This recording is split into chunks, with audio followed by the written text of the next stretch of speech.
Screen here. We got the recording is in progress. That's good. And I'm trying to share my screen here, and it says screen sharing has failed to start. So Dave, I'm not quite sure what to do about that. Let's try this. I'll make you, rather than co-host. Hold on here. I'm making you host. Okay. I'll try not to drive the car off the road here. All right, let's try this again. Let's see what we can do. All right. Okay, I think There we go. Probably see the screen, can you? Yep. Yeah. All right, good. Well, good evening. Congratulations again to the board members. Good for you for stepping up. I've been a neighborhood association board member before, and I know it's a really important role to play. It's what makes the world go round. Good on you. Good for you. Dave, thanks for the intro. I'm glad to be joining you tonight to talk a little bit about the history of Sullivans Gulch.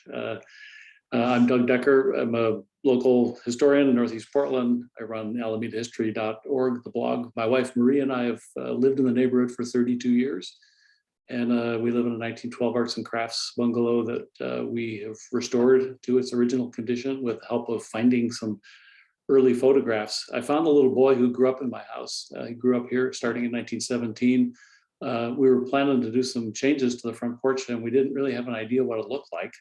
And I found Bruce, and he gave me his photo album, and it allowed us to actually do a really faithful restoration on the house. And since then, I've just gotten very interested in researching houses. And over the last 20 years, I've researched hundreds of buildings, both commercial and homes for folks mostly on the east side of Portland, but elsewhere as well.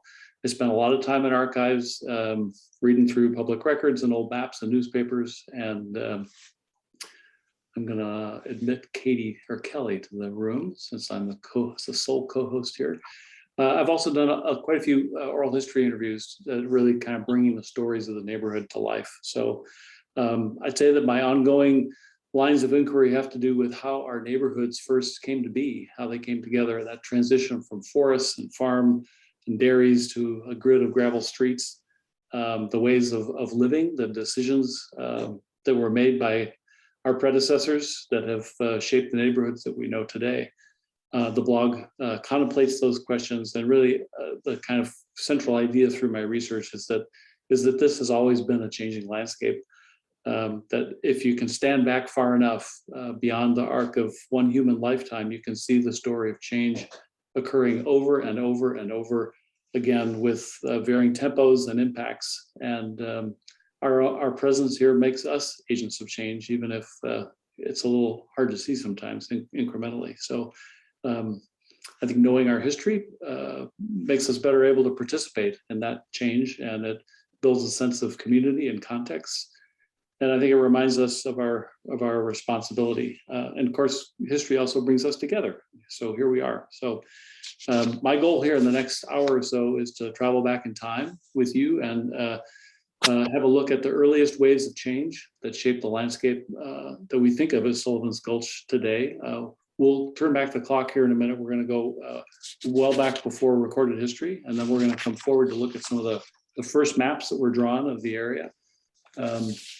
We'll kind of follow the footprints of Timothy and Margaret Sullivan. When they arrived as homesteaders, we'll talk about early agriculture, early development and industry, and then Portland's boom that really began at the beginning of the 20th century.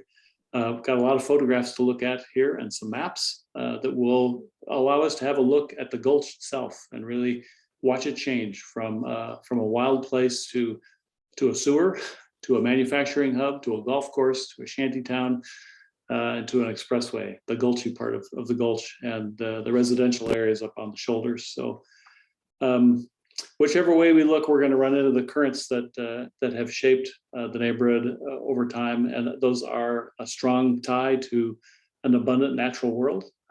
That's kind of one of the common threads. Another is kind of an institutional racism and an inequity that created an uneven playing field even from the start, all the way back to the Donation Land Claim Act of 1850. We'll talk about the influence of changing technology, especially the car, and then cycles of economic boom and bust. one thing that I've learned in research is that we have to be careful when we feel nostalgia for a simpler or a better time, because in my estimation, it really wasn't either. So I've got about 60 slides I've got here on share screen. If you hear something you want to explore further, if you got a question, by all means, get my attention. I can see some of you on the screen, but shout if you want to stop for a second. And we'd have some time at the end for questions and conversation. And I'm always glad to be in touch on email or on the phone. So my hope tonight is to spark your imagination and your sense of inquiry, and give you something to think about and ponder the next time you're out on a walk in the neighborhood or talking with your neighbors. So that is what we have on tap here. So a good place to start, I think, is with, let's see if we can, there we go, is with place naming terminology. This is the official Office of Community and Civic Life map that shows the recognized Sullivans Gulch neighborhood boundaries. You can see us there on the north side of the Gulch being here, on the north side of the Gulch, on the bottom of the ravine of Broadway, in between 15th and 33rd. And just for interest's sake, we'll take a look at the neighbors here too. We got the Lloyd neighborhood to the west and the Kearns neighborhood to the south as well. And so that's the kind of the neighborhood map. Within Sullivans Gulch are alone, just within Sullivans Gulch neighborhood alone, there are 8 underlying plats. And plats were filed by developers, and the earliest one in the Sullivans Gulch neighborhood is about 1870.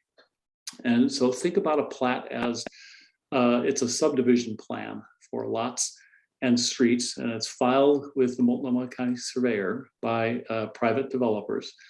Plats, they're also called additions. In the early days, they were called additions. They're different from neighborhoods. Neighborhood maps are really kind of a socio-political map that comes out of the Office of Civic and Community Life. Plats are something that has been filed by a developer. It's really more of an engineering plan.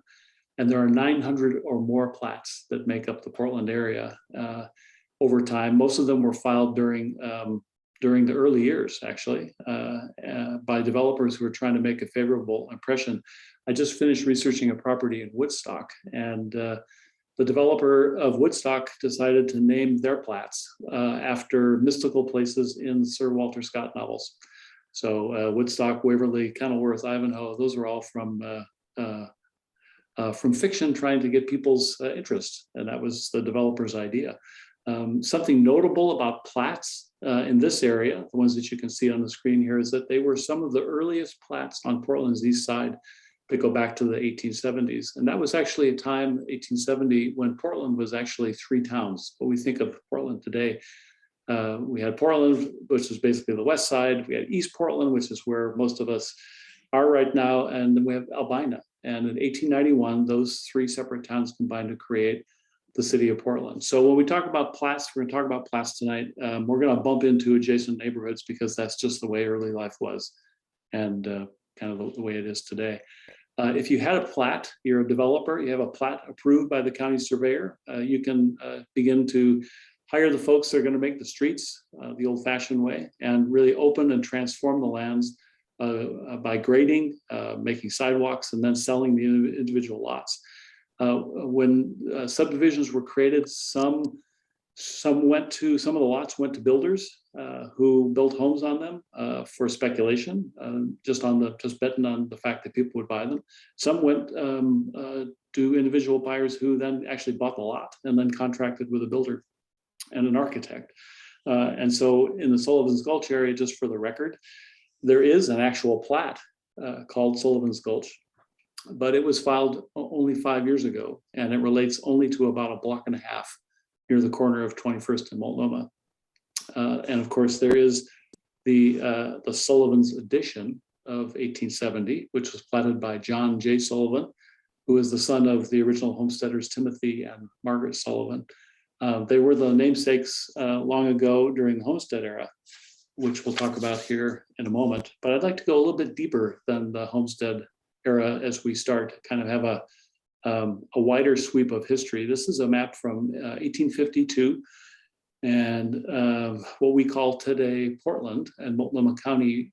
These are the traditional lands of the Multnomah and the Clackamas bands of Chinook, the Tualatin bands of the Kalapuya, the Malala, and many other family bands and tribes who made up and who continue to make up and have their homes in this area. Today, people from these bands have become part of the Confederated Tribes of the Grand Ronde, the Confederated Tribes of the Siletz, as well as the Chinook Nation and the Cowlitz Nation in Washington. And I think it's important to point out that forced displacement and US federal government relocation policies took their land. In the 21st century, the region's indigenous people are still here. Portland actually has the 9th largest Native American population in the US. So as we start this evening, I just want to acknowledge the ancestors of this place and recognize that we are able to be here in part because of the sacrifices that were forced upon them. This view shows 1852, some of the first maps that were drawn during the survey by the General Land Office. And just want to point out a couple things here. If you look down to the bottom, that's Portland, that little grid of streets, that's Portland. It's on the west side of the river because that's where the deep water side of the river was. And you could pull your boat up, your ship up there and load it up. So you see the early grid of Portland there facing the river. Up to the north of us, we see what's called the Columbia Bayou. We think of that as the Columbia Slough today. Swan Island shows up over here. That actually, Swan Island actually was an island at one point. This beautiful map, you can see the hills of Forest Park, and you can see the road from Portland to the Tualatin Plains. That's kind of the Sunset Highway today. So we're going to zoom in a little bit here and take a closer look. We can also see where we are over in this corner. So we're going to zoom in here and take a closer look. So you can see that we're dotted with seasonal creeks and burnt timber and maple and cedar and hemlock. You can see a road that runs from Portland to Sandy River. And I bet you know what the name of that street is today.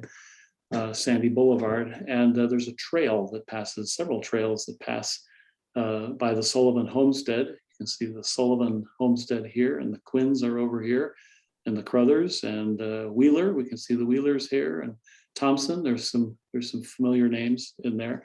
Just for reference points, these numbers represent sections, and each section is a mile within the Willamette Meridian. And just for context here. Let's see, the bottom of line, this here, 25 and 26, this is Halsey today. So we'll pull in another map and take a look. The bottom of this, 35 and 36, this is Stark. So this will just kind of give you an idea about where we are. Let's take a closer look, kind of throw ourselves in there, go back and look at that again. So there it is before, and there we are today. So that's an early look at the 1852 survey map. So the next map we would look at chronologically is this one. This is from 1860, and it shows donation land claims that were filed by the Euro settlers. We'll remember that before 1846, the land we're on was British territory, disputed, but largely British territory. The Treaty of Oregon in 1846 settled that, clarified that the British territory is actually 49 degrees north of the border that we share with Canada today. That was 1846. 1850, Congress passed the Oregon Donation Land Claim Act, which basically was opening up the boundaries and telling people to go populate these lands. So in 1850, under the Land Claim Act, it allowed a white man or a married white couple, that was the criteria, to claim open, quote unquote, open lands for homesteading. And in short order, 212 homestead claims were filed very quickly that made up the overall Portland area that really transformed what had been indigenous lands into a homestead map. And so we're going to zoom in a little bit on this map, and you can see, I've outlined here in red, you can see Timothy and Margaret Sullivan's 320 acres, and it was sandwiched between the Wheelers and the Quinns. And again, the bottom section line, so this bottom line down here, bottom line is, this is Halsey, and this line between 25 and 20, this section line here, this right here between 25 and 26, this is about 24th Avenue, where we are today. So another way to look at this, to kind of make it come to life here, is this bird's eye view from 1890. This is looking to the west, and It was produced to market properties for Ben Holliday's edition, and you can see it just happens to be Ben Holliday's editions happens to be at the center of the universe there, Portland's universe. But just to take a closer look and point out a few things that will be of interest. In this zoomed in view, we can see the Gulch. You can see the rail line running up the Gulch here. And I want to call out your attention to the south brow of Northeast 19th, right over here. This was the location of the Sullivan homestead. It was also a water source, and you see it turning up in stories in the Oregonian called Sullivan Springs. There's a little inset here in this image, thanks to Google Earth, and you can see what that area looks like today. Very, very different. So here's another photograph. This is from a bit later. This is the 1920s, but it's looking directly toward Sullivan Springs, looking toward that slope there and the Sullivan homestead on the south slopes at about Northeast 16th Avenue. The edge of Holiday Park is off to the left. And if you can see here, you can see this gentle swale. You can see the old farm buildings that are up here. You can also see in the far left-hand corner of the 21st Street viaduct there as well. It looks like folks here in the photo on the far slope are haying their land. There's some haying going on over here, a big wagon of hay, and maybe some well drilling going on down in the bottom down here as well. So the Sullivans, Timothy Sullivan left Ireland, his native Ireland, before the famine struck. He left Ireland in 1846, just as the famine was arriving, 1847 in Ireland. He came to Portland in 1850 from Australia, met his wife, Margaret. They became US citizens in 1855, and they proved up and received title under the Homestead Act on their property in the early 1860s. Interesting note about the Sullivans. About that time, actually 1858, they sold a portion of their new homestead to the Archdiocese of Portland.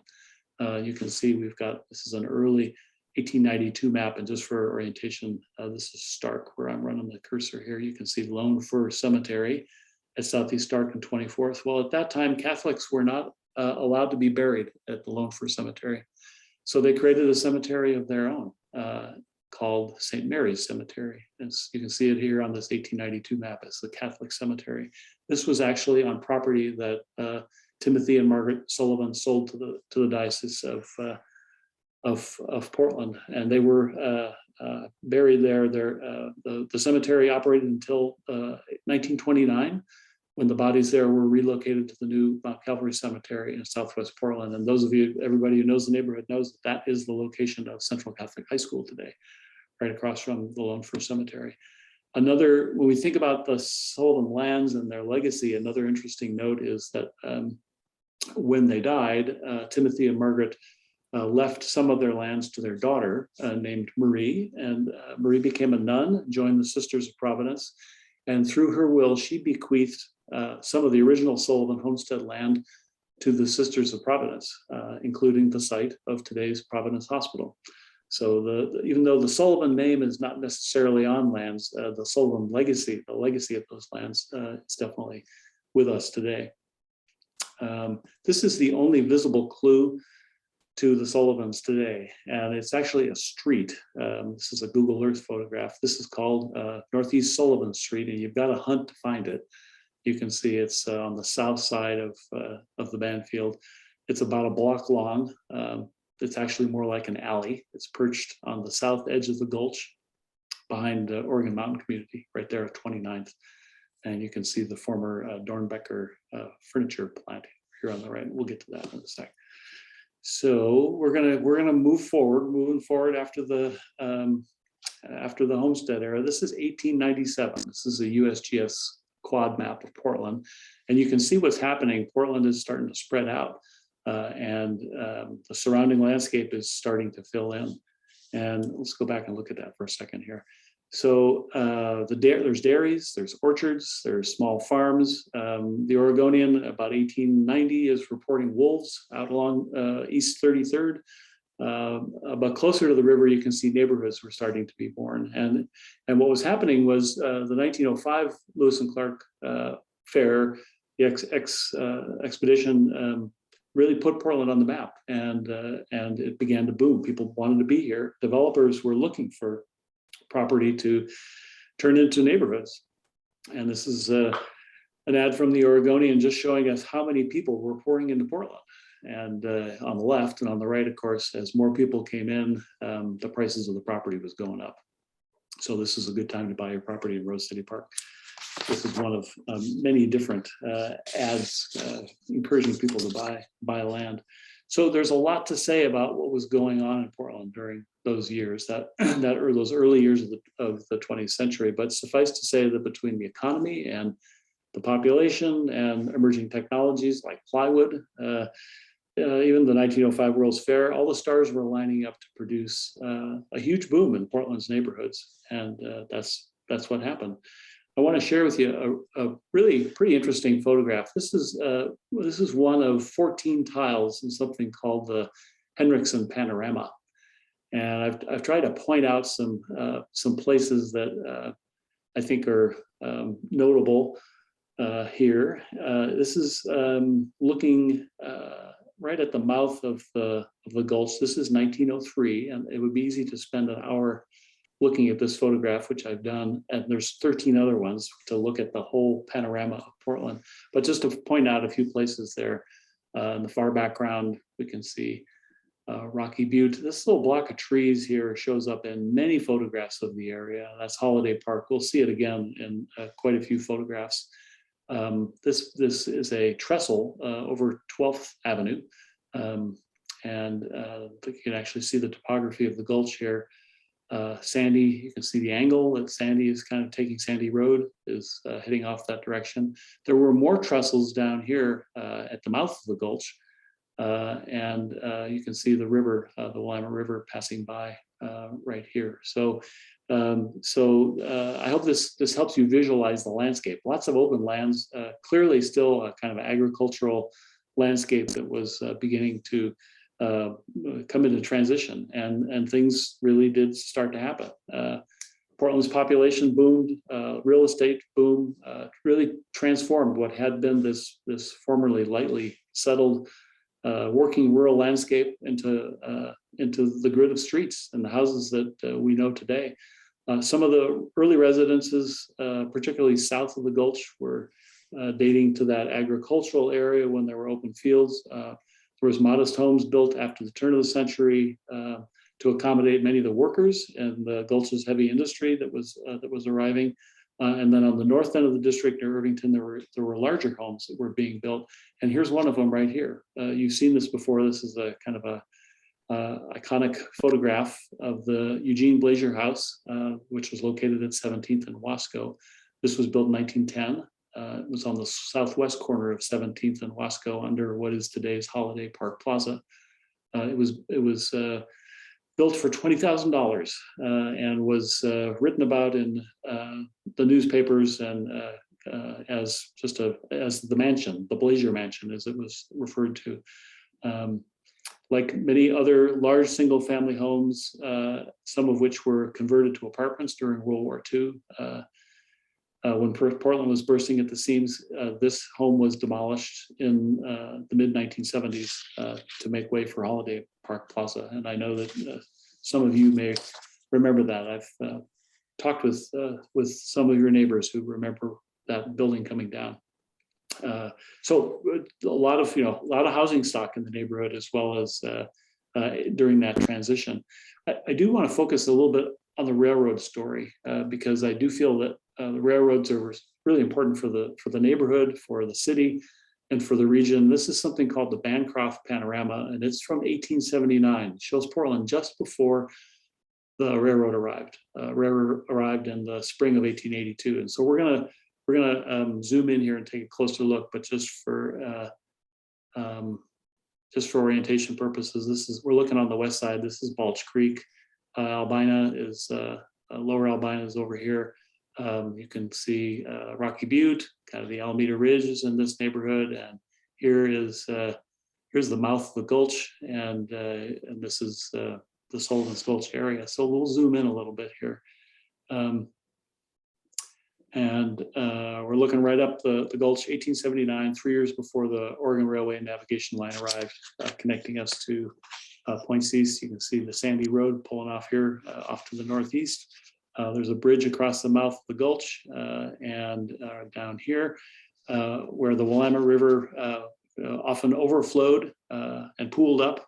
One writer referred to this area of this general vicinity here as the lagoon on the Willamette, and of course that's all changed now. When the railroad did arrive in 1882, the builders of the railroad filled in the lower part of the Gulch to make way for the rails and to kind of protect against the Willamette River floodwaters. They've also built the first steel bridge across the Willamette, the Albina yards to the north, and lots of infrastructure.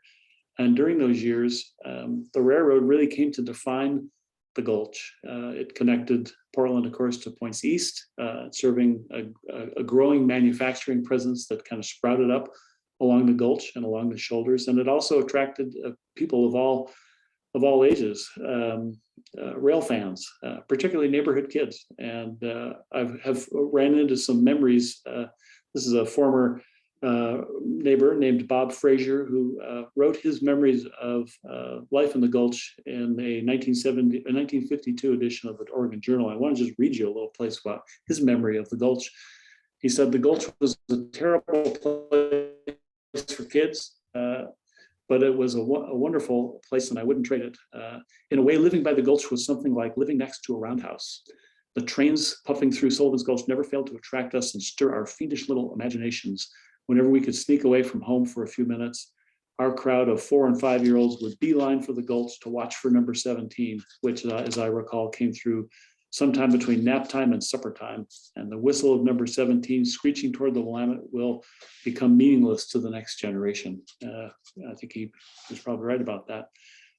So it was definitely a place of kind of forbidden kid adventures. Kids were out there digging caves into the slopes, hunting pheasants, building rope swings, playing with fire, playing in deep puddles.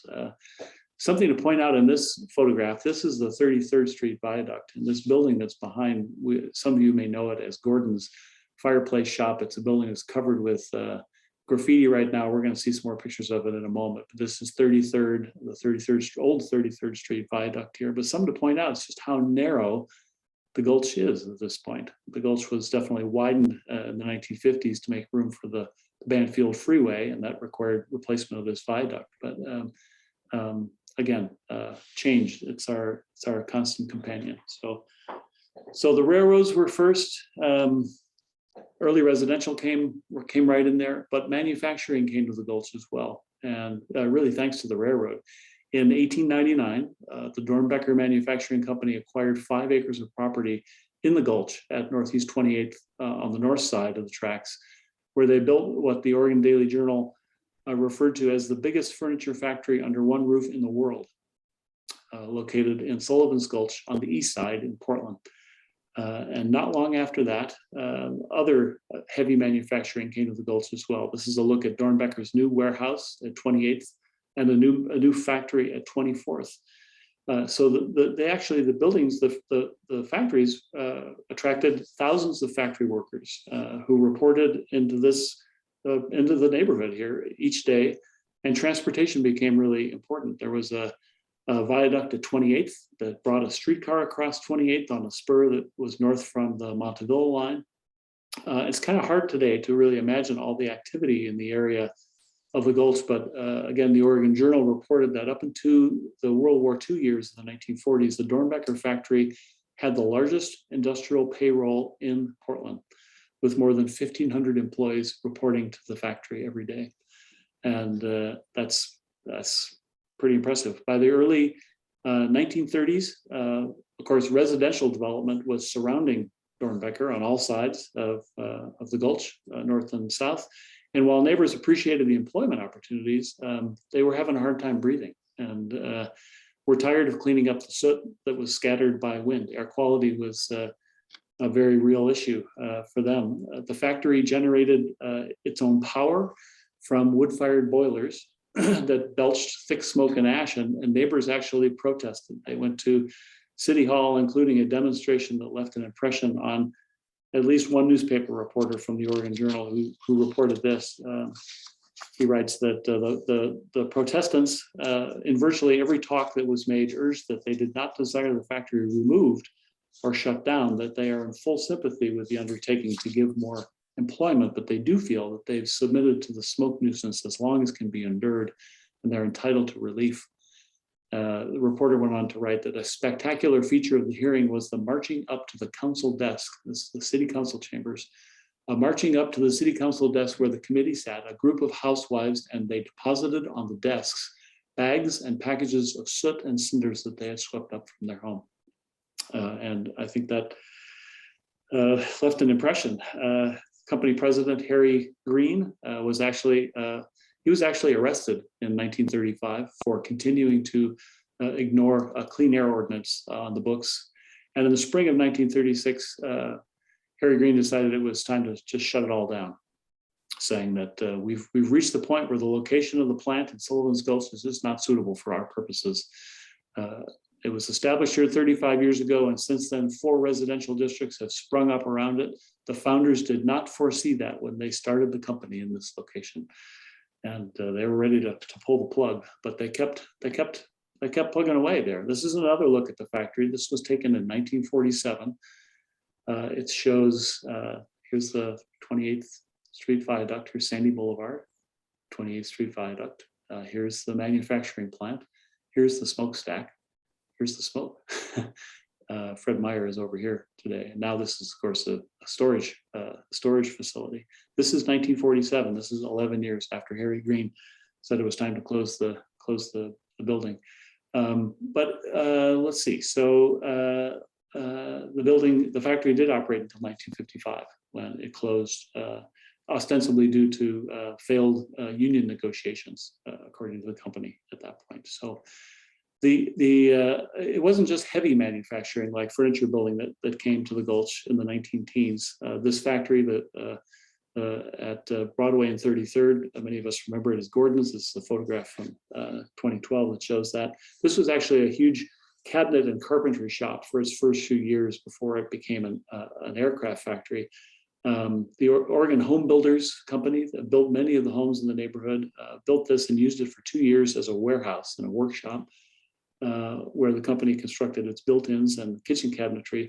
The owner of the company, president of the company, Oliver Jeffrey, was a charismatic budding pilot, and during World War I, he transformed it for about 9 months until the funding reality caught up. He transformed it into a place where spruce aircraft parts were built. And I've had the opportunity to go around inside that building and have written about it on the blog, and there's some interior photographs. I'm not sure what's happening with it right now. Looking at Portland maps, it suggests that there is some movement on redeveloping that existing building. So we're all watching with interest. I know. I suspect your land use committee is as well. There's some other, these are some pictures of that building from 1918. There's been a lot of stuff manufactured in that building over time. Excelsior, you know, that packing material. There's pasta, furniture. It's hosted some street-facing retail shops that were barbershops. There were diners that were there. There were plans for it to be a variety of different functions as well during its lifetime. It'll be interesting to see where it goes. So that was business. Business has been and manufacturing has always been a kind of important part of the Sullivans Gulch area. Here's another shot of that photograph from about 1930, looking east on Broadway. And you know, interesting. You can actually see some. This is after the widening. Broadway was widened. We're going to look at some pictures of that. So we're looking east. The gas station, still a gas station today. Another little known element of early Sullivan Gulch life, a product that was produced here, was the movie business. The American Lithograph Film Company started out in the neighborhood in 1911. And that was at a time just when motion pictures were really taking off. Portland could have become Hollywood. Sullivans Gulch could be at the center of that. From its headquarters, it was based at Northeast 33rd in Wasco. The company made dozens of silent films, but there was a major fire in the company in March of 1923, and it wiped them out. The competition from Hollywood pulled all the energy and talent that had come to Portland to run the American Lithograph Company down to California. An interesting chapter that was not written about Sullivan Gulch history. Just actually getting across the Gulch has been a challenge for many years, and it received constant newspaper attention in the early 1900s. This is a look to the south in the 19-teens, early 1920s, at the Grand Avenue Bridge over the Gulch. Other bridges. This is the 21st Street Viaduct. It was completed in October of 1912 and cost $70,000. At the time, it was one of the most modern structures of its kind. They had a big grand opening in October of 1912, including a parade of loaded trucks and giant steamrollers, as if to make their point that this was a sturdy bridge. Here's another look at the topography of the Gulch, looking east from Northeast 7th Avenue. You can see the 12th Avenue Bridge here, and the trees, again, back to the trees in Holiday Park. So we're gonna pull up from the Gulch a little bit and take a look at Broadway and what's happening on Broadway. The neighborhood was actually flourishing with a mix of commercial and residential. I have a series of views here from 1929 looking east at a much narrower version of Broadway. It was widened in 1930. The city was struggling at that point with ways to provide additional traffic volume to downtown. It was before the Banfield, and the Broadway was needed to be widened, and it was. So you can see the Broadway streetcar tracks here, and you can actually see the actual streetcar a little bit further, a couple blocks up the way. So this is looking east at about 12th. This is another view that's looking east. The storefronts, you might recognize them. They're still there. The building, this says Ziegler's Fountain. This is Pete's Coffee today. This is the corner of 15th and Broadway. Looked a little bit different. The photograph is actually taken at 14th. You can see the street sign here. You're looking east to 15th and Broadway. But it wasn't all commercial. It was residential as well. This is a photo looking east on Broadway at 22nd. And it shows just how residential the street was in those earlier years. And a great collection of street trees, by the way. And if you look carefully, all the way down at the end there, you can see the old Good Tidings Church. Here's another closer picture. This is after the street was widened. Taken in 1931. Widening happened in 1930. This is where Broadway jogs a bit to the north. We're looking east here, kind of a familiar site, the former Good Tidings Church, also known for many years as the Metropolitan Community Church. And today you can go drink a pint there, which I've done, known as Steeplejack. So when we talk about the widening of Broadway, it's interesting. It was opposed by virtually everyone except the city engineer and the city council. They began construction or deconstruction, as you can see here. This looks like a war scene. In August of 1930, the trees were all removed. The storefronts were cut back. You can see where they've actually, construction workers have cut back the front end of this building, kind of cut off the front end of the building there. Basically between Northeast Grand and Northeast 24th. That's where this section of widening took place. It did provide some jobs. There were 50 people, 50 workers. It cost about $1 million to do this work. And a lot of the money was tied up in acquisition costs and property damage payments. And in many cases, the way those dollars were raised is that the costs were assessed back to the property owners who had the fronts of their property cut off, adding insult to injury. And really that project truly remade Broadway, just completely changed the kind of the aspect of Broadway. Let's get back toward the Gulch here. Meanwhile, some interesting things are beginning to happen in the Gulch. 1926, California millionaire developer Ralph Lloyd bought hundreds of properties on both sides of the Gulch and was planning a small empire, and that would involve a 9-hole golf course and a clubhouse and a hotel and other developments. And we're looking to the west here and in the Gulch, and you can see the almost brand new Benson High School here, and you can also see those trees in Holiday Park again on the right-hand side, on the north side of the Gulch. So it was transformed at that time. It started to be transformed from that into this. This is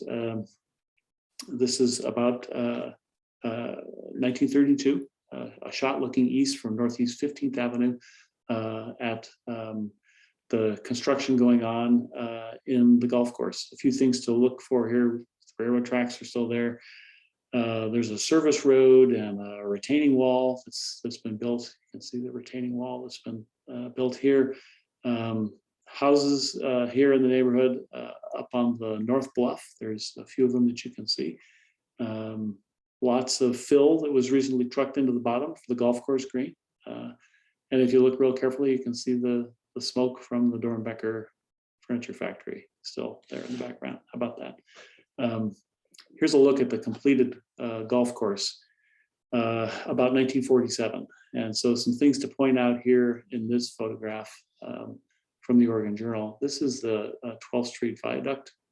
You can see the corner of Benson High School is here. And you can also see let's see, the clubhouse at Benson. This is the clubhouse across from Benson High School, clubhouse that was recently raised.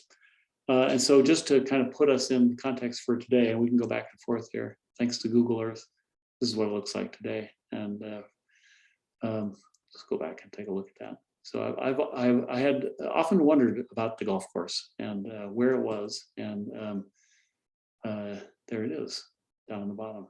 It is gone now. So let's talk about the golf course for a moment. Big celebrations surrounded the grand opening of the golf course. All of Portland was invited to come take a look. John Rooney was the manager of the new course, and in the Oregonian on September 7th, 1932, the day before the big grand opening, he said, many times a private club member would like to play a round of golf before going to work in the morning or at the noon hour, but the distance to the course is too great or the course is too long, but a foursome can easily traverse Lloyd's in an hour, and the clubhouse is less than 5 minutes drive from the center of the downtown business district. Yeah, attractive for many people. One reporter wrote that though the 9 holes, it was a 9-hole golf course, those 9 holes are laid out in a space of not more than 30 acres. The course measures 1,750 yards, and there are 4 tees from which long wooden shots must be made. The greens are the best I have ever played on. They are just about perfect. So this was all part of the run-up to the marketing run-up to opening. There was it cost 40 cents to play a round of golf on the 9 holes of Lloyd's, or you could play 2 rounds for 75 cents. The course lasted until the early 1950s, when a force that the Gulch had never experienced remade the whole landscape there, and that was the highway. So, which we're going to talk about here in a minute. So just so to take stock of where we are, of post-settlement chapters of Sullivans Gulch starts in 1880 with Timothy and Margaret Sullivan at their homestead. We got the railroad era in the 1880s, when the Gulch was a place to pass through or over the top of on new viaducts. And then in the teens and the 20s, manufacturing, which used land that nobody wanted in the bottom of the Gulch directly, that was tied to the Jason the Railroad. And then there was the golf course era. It was kind of a novelty, really, the dream of a California multi-millionaire. But the next chapter really changed everything. The Portland Planning Commission of 1926 had dueling visions for what Sullivan's Gulch should become. There was one commissioner that believed that industrializing the Gulch was not the right direction, and he called for the Gulch to become a park.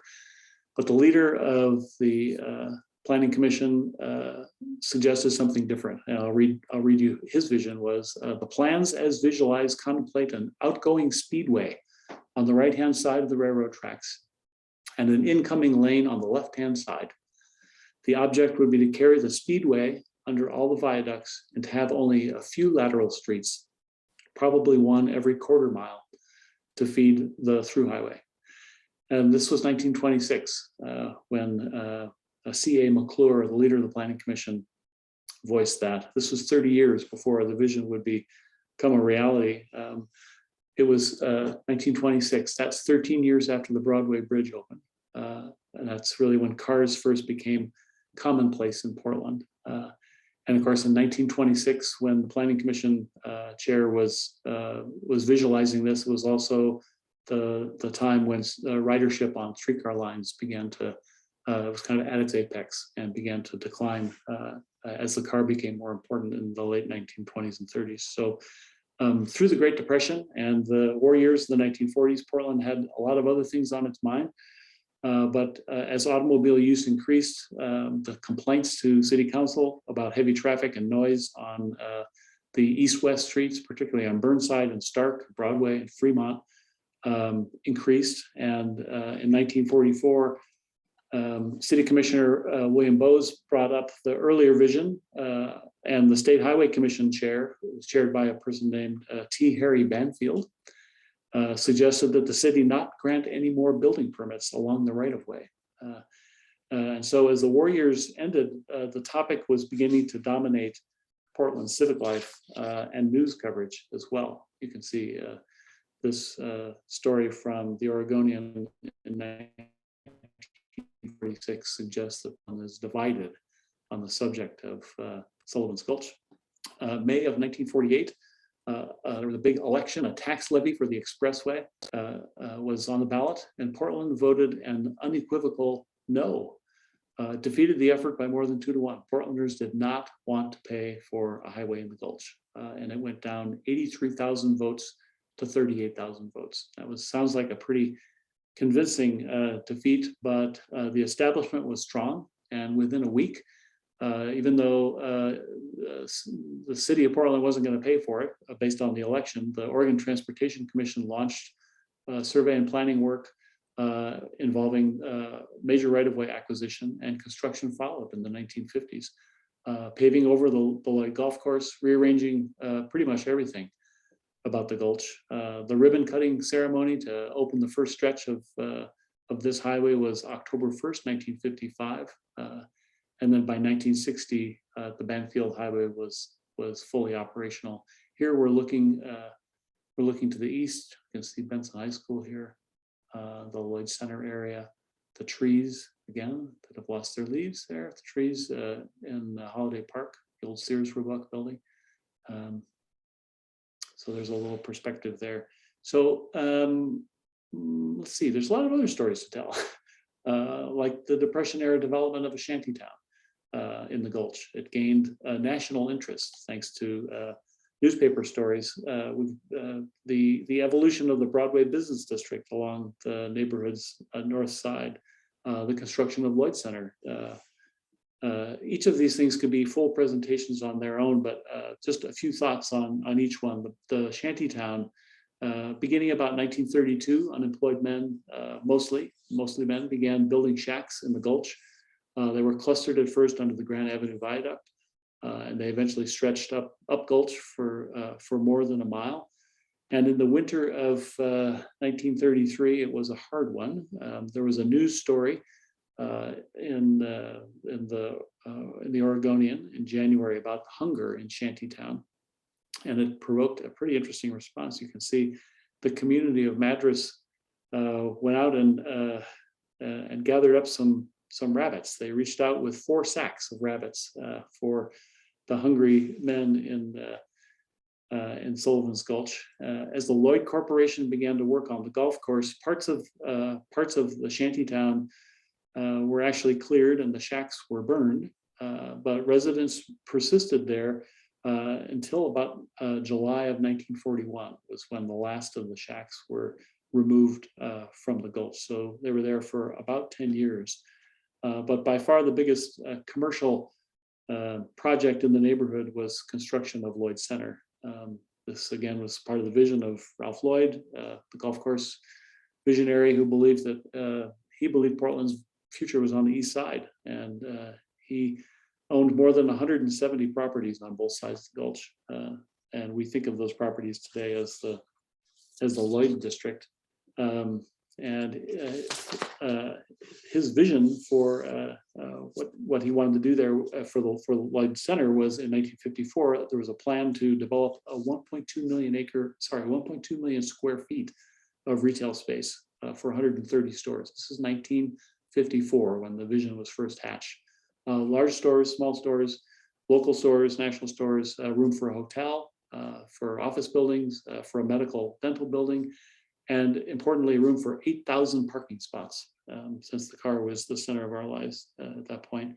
The story that ran in 1954 also noted that there would be demolition of more than 40 older homes in the neighborhood and the vacation of many streets to make room for what was to be the $20 million Lloyd Center. And just for orientation, again, we can see the highway down the bottom of the Gulch, kind of looking to the northwest. Here's Holiday Park, again, the trees. This area is today the parking lot of the Lloyd Center Cinema, which sits right here. And so you can see the clearing of many homes. And here they're just starting to work on setting the foundation for Lloyd Center. And this photograph, construction was well underway here. We're looking off to the north. Again, we're looking at the corner of Holiday Park. You can see trees. There's a little public restroom down there. And when it was launched, the Lloyd Corporation described the project as the largest single development in the history of Portland and one of the largest metropolitan retail centers for shopping in the US. And that was, that's what it was. It definitely was the center of the universe for a while. It became the geographic center of gravity for 2 generations of Northeast Portlanders. It was a trendsetter in commercial retail, ahead of all the national excitement about shopping malls in the 1970s and 1980s. Many of us remember the open air aspect of Lloyd Center. And as the retail environment has changed over time, Lloyd Center's changed over time as well. I know you know that very well. And it's kind of ebbed to a point today that many believe is a crucial crossroads, kind of wondering what the future holds for Lloyd Center.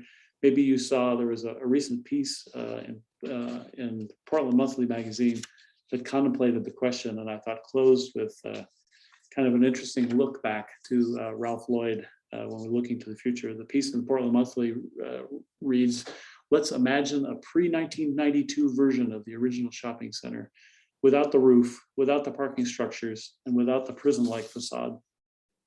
Portland Monthly continues, as outdoor neighborhood of an outdoor neighborhood of shops, restaurants, and services with smaller spaces, a haven for a hammered local retail industry, Ralph Lloyd's mini city born again.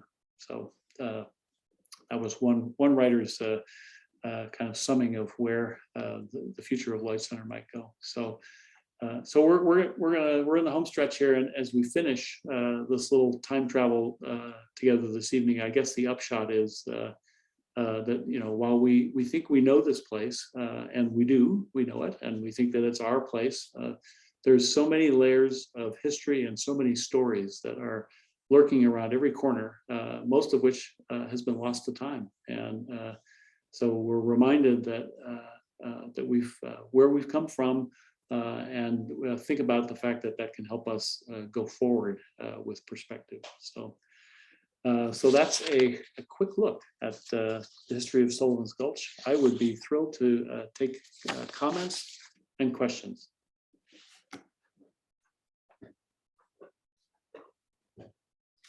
Dave, we'll pass the floor back to you.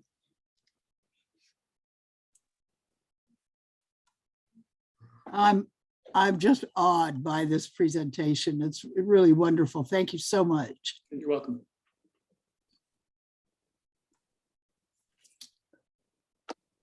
I have a question. Please.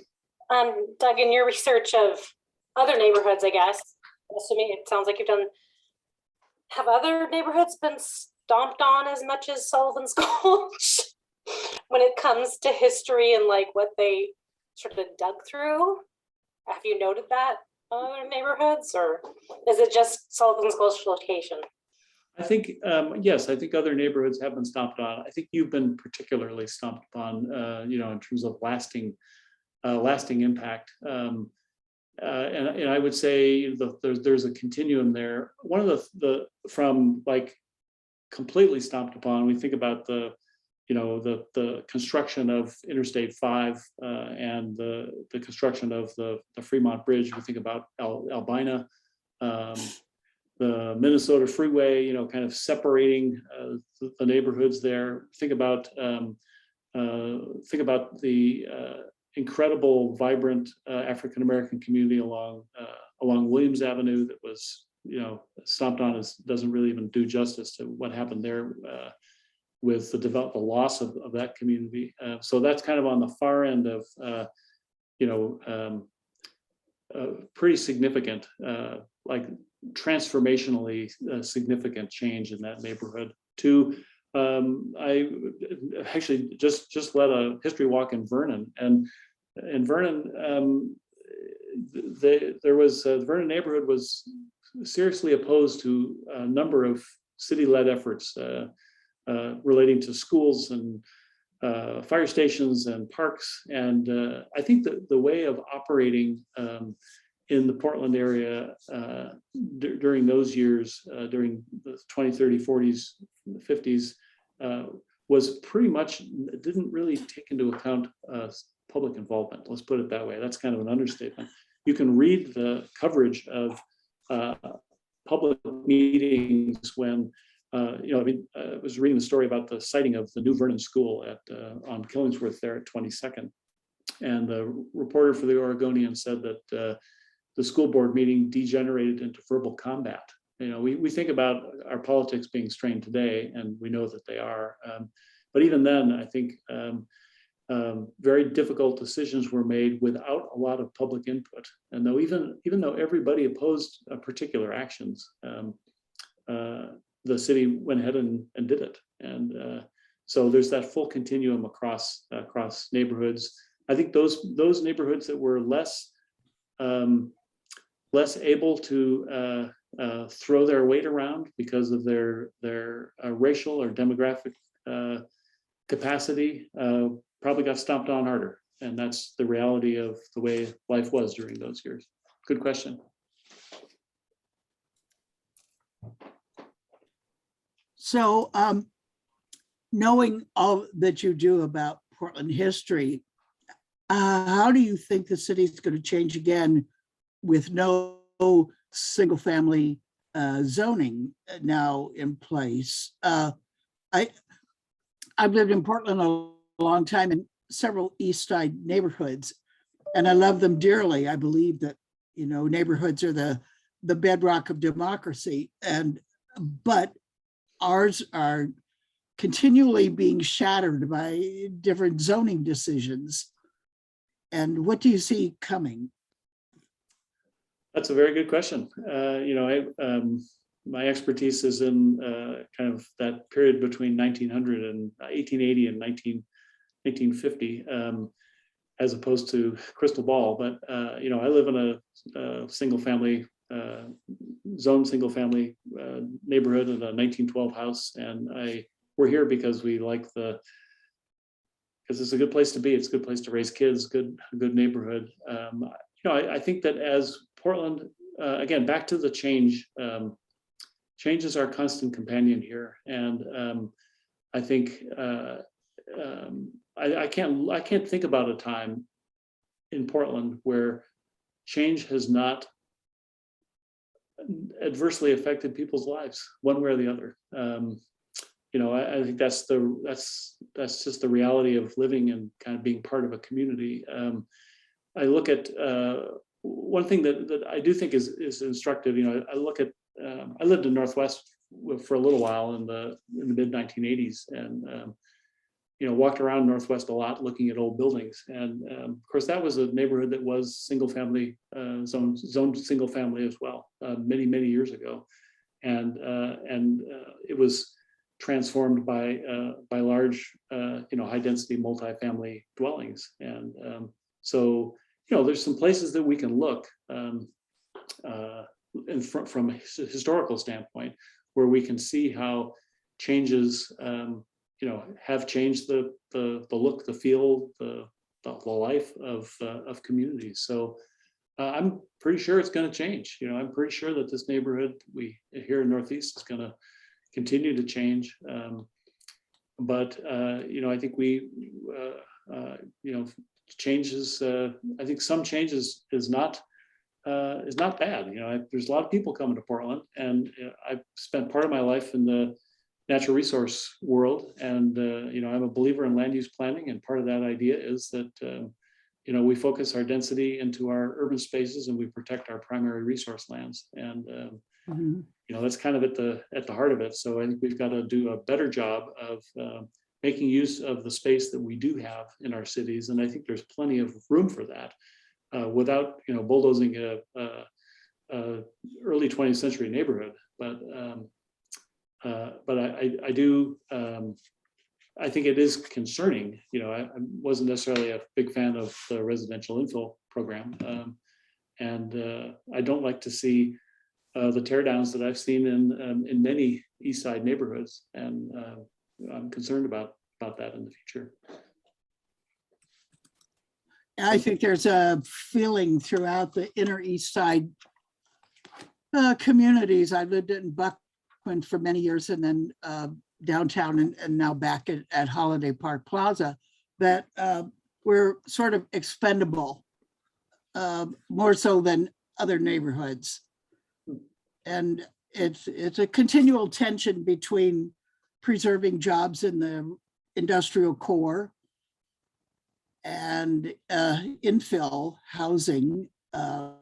My old neighborhood is totally transformed with hundreds of apartment building units in Buckman, but no parking. And I fear that coming to other more settled neighborhoods. But you've shown us time and again that what the neighbors want doesn't necessarily translate well to policy. Yeah, I share your concerns. I do feel like there's a different model about the way government works. It's not great sometimes. It's pretty bad sometimes, but I do feel like there is and I think part of it is part of the good part of it is through neighborhood associations like yours. I think that you can have a voice. I think the city is better at listening today than it was in 1920 or 1930 or 1940. And maybe that's not saying much, but but I do feel like there is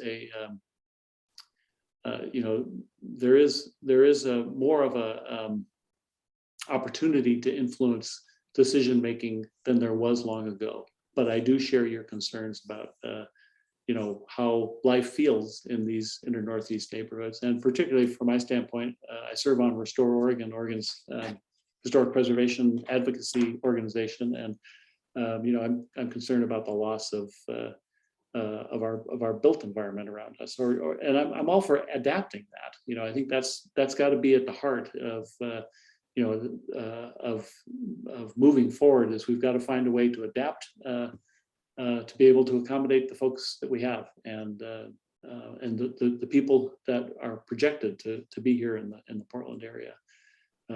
But it ought not to be in the my way or the highway model that our neighborhoods have experienced in the middle part of the 20th century. Looks like Keith has a question.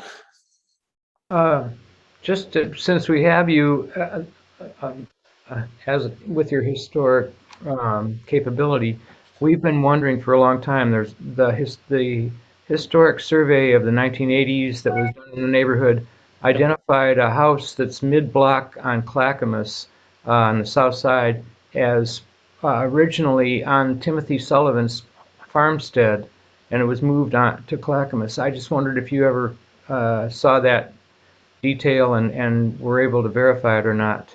I didn't come across that in my research, but I'd be glad to look into it. What's the address? I think it's 2312. It's about approximately 2312. Northeast Clackamas. Yeah. Yeah, it's interesting. There was, we think about recycling today. One of the things I have come across is quite a few houses were moved, and fortunately for people like me, they were written about, and there is also a permit trail for that. So if the HRI, as we refer to it, the Historic Resource Inventory in 1980, indicated that somebody had done some work. But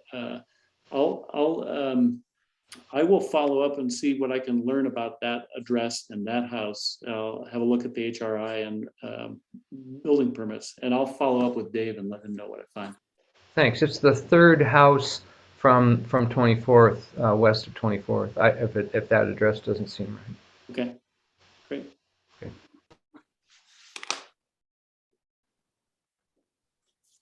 All right. So I don't want to monopolize the conversation, but I was among the first volunteers for Bosco Milligan. And I wondered if you had been involved at all in looking at their research and the things they collected from East Side houses.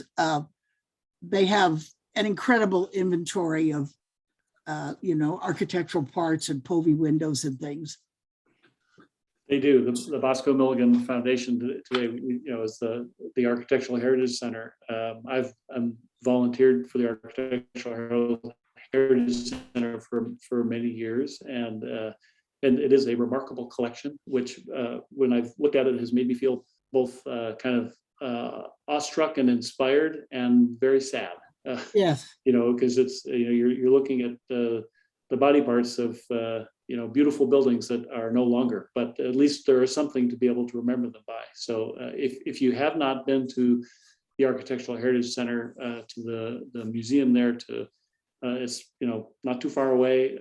They've got changing exhibits, and then to be able to take a look at their collection is.